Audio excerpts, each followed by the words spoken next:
নমস্কার বন্ধুরা, আমি প্রতিমা। কুকিং উইথ প্রতিমা চ্যানেলে তোমাদের সবাইকে আবারও একবার আন্তরিকভাবে সুস্বাগতম। আশা করি তোমরা সবাই ভালো আছো, সুস্থ আছো।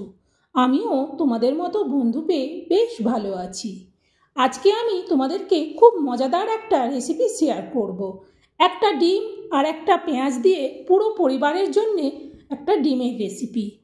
তার আগে নতুন বন্ধুরা আমার এই ছোট্ট পরিবারের সদস্য হয়ে আমার পাশে থেকো। আমার জানা সব রেসিপি তোমাদেরকে যখনই শেয়ার করব তোমরা সবের আগে সেটা দেখতে পাবে। চলো তাহলে রেসিপিটা শুরু করি। দেখো, আমি একটা ডিম নিয়েছি। এই একটা ডিম দিয়েই কিন্তু বানাবো।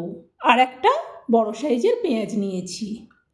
এবার এই পেঁয়াজটাকে আমি কুচি কুচি করে কেটে নিই। দেখো, আমি পেঁয়াজটাকে ছোট ছোট করে কুচি করে কেটে নিয়েছি। এইভাবে মিডিয়াম সাইজের কুচি করলেই হবে। এরপর আমি এই ডিমটাকে ভেঙে এর মধ্যে দিয়ে দেবো। তোমরা একটু স্কিপ করো না, প্রথম থেকে দেখো। রেসিপিটা কিন্তু খুবই মজাদার একটা রেসিপি।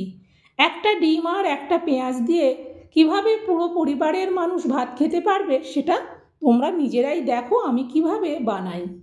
এইবার এই ডিমটাকে পেঁয়াজটার মধ্যে সুন্দর করে কিন্তু মিশিয়ে নেব, যাতে কুসুমটা আর সাদা অংশটা সুন্দরভাবে পুরো পেঁয়াজের সাথে মিশে যায়। ততক্ষণ কিন্তু চামচ দিয়ে নাড়াবো। দেখো, মেশানো হয়ে গেছে। এবার এটা রেখে দিয়ে আমি আর একটা বাটি নিয়েছি। এবার এই বাটির মধ্যে আমি ছোট চা চামচের 2 চামচ বেসন নিয়ে নিচ্ছি।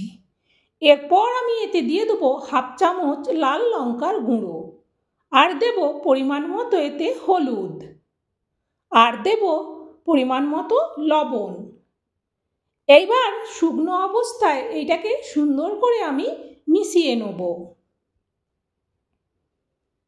ভালো করে হলুদ, লবণ এটা সুন্দর করে যখন মিশে যাবে তখন এতে অল্প অল্প জল দেব, আর এটা একটা সুন্দর মিশ্রণ তৈরি করে নেব।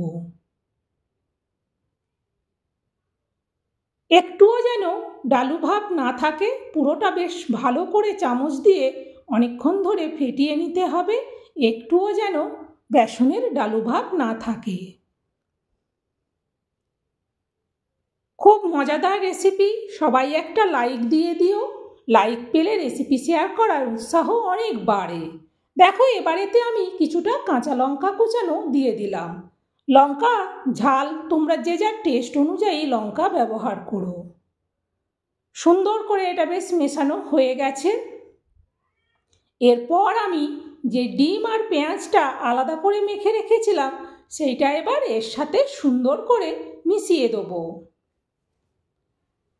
মেশানোর পর আবারও চামচ দিয়ে এটাকে কিন্তু ভালো করে ফেটিয়ে নেব, যাতে সব মিশ্রণটা সুন্দরভাবে মিশে যায়। দেখো, সুন্দরভাবে মিশে গেছে। এবার আমি একটা কড়াই বসিয়ে দিয়েছি গ্যাসের মধ্যে, তাতে দিয়ে দিচ্ছি কিছুটা তেল। এবার খুন্তি দিয়ে তেলটাকে কড়ার উপর পর্যন্ত চাড়িয়ে নিচ্ছি, আর ততক্ষণে তেলটা গরমও হয়ে যাবে। তেলটা গরম হয়ে গেছে। এবার এতে ছোট চামচে করে আমি তুলে তুলে দিয়ে এটাকে অমলেটের মতো করে ভেজে নেব। প্রথমে এতে যটা ধরবে আমি তটা দেবো, তারপর যটা থেকে যাবে আবারও আমি পরের বারে সেটা ভেজে নেব। খুবই সুন্দর একটা মজাদার রেসিপি।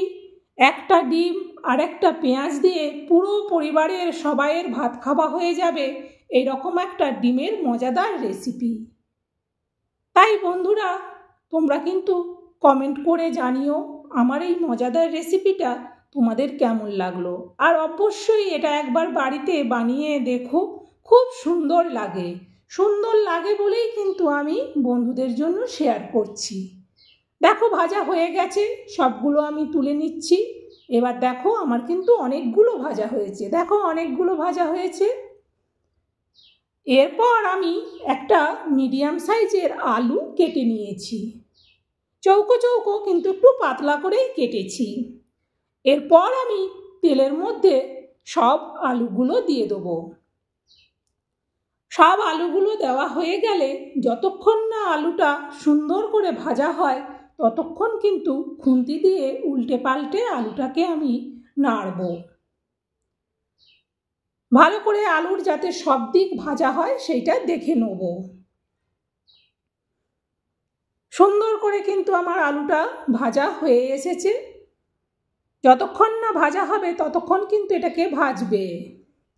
সুন্দর করে ভাজা ভাজা হয়ে গেলে আমি একটু জায়গা ফাঁক করে নেব। ফাঁক করার পরে সেই ফাঁকা জায়গার অংশে তেলের মধ্যে আমি দিয়ে দেবো 1/2 চামচ রসুন বাটা।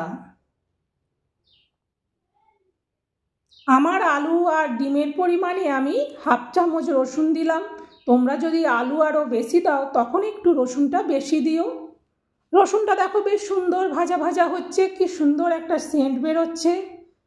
রসুনটা যখন ভাজা ভাজা হয়ে যাবে তখন এতে দিয়ে দেবো 1 চা চামচ আদা বাটা। এতে আর আমি পেঁয়াজের ব্যবহার করব না। আদা আর রসুনটা দেওয়া হয়ে গেল। এবার এটাকে ভালো করে উল্টে পাল্টে আমি কিন্তু ভাজতে থাকবো। দেখো আমার কিন্তু রসুন আর আদাটা বেশ লাল হয়ে ভাজা হয়ে গেছে। যখন এরকম লাল হয়ে ভাজা হয়ে যাবে তখন এতে আমি দিয়ে দেবো একটা বড় সাইজের টমেটো। টমেটোটা দেওয়ার পর আবারও আমি খুন্তি দিয়ে কিন্তু নাড়তে থাকবো যাতে একটুও না মশলাটা লেগে যায় কড়াতে। টমেটোটা তো গলতে শুরু করেছে। এরপর এতে আমি দিয়ে দেবো পরিমাণ মতো লবণ আর দেব অল্প একটুখানি চিনি। এরপর আমি এতে দিচ্ছি পরিমাণ মতো হলুদ। তারপর আবারও একবার মশলাটা আমি নাড়ব। সুন্দরভাবে কিন্তু বেশ ভাজা হচ্ছে আর একটা বেশ ভাজার সুন্দর সেন্ট বেরোচ্ছে। এরপর আমি এতে দিয়ে দেবো 1/2 চামচ জিরে গুঁড়ো আর দেব 1/2 চামচ ধনিয়া গুঁড়ো। তারপর আমি এতে দেবো আবারও অল্প একটুখানি লঙ্কার গুঁড়ো। তারপর খুন্তি দিয়ে আবারও আমি এটাকে নাড়তে থাকবো। সুন্দরভাবে যতক্ষণ না কষানো হচ্ছে, মশলা থেকে বেশ একটা তেল বেরিয়ে আসবে, ততক্ষণ কিন্তু আলুটাকে আমি এইভাবেই ভাজতে থাকবো খুন্তি দিয়ে। উল্টে পাল্টে এরকম বেশ সুন্দর করে ভাজবো। আলুটা বেশ সেদ্ধ সেদ্ধ ভাবও হয়ে গেছে। এবার এতে আমি দিয়ে দেবো জল। খুব একটা বেশি জল দেবো না রেসিপিটাতে, তাই অল্প একটুখানি জল দিয়ে দিচ্ছি। তারপর ভালো করে আমি খুন্তি দিয়ে মশলাটাকে সুন্দর করে মিশিয়ে নিয়ে এটা এবার একটু ঢেকে দেবো।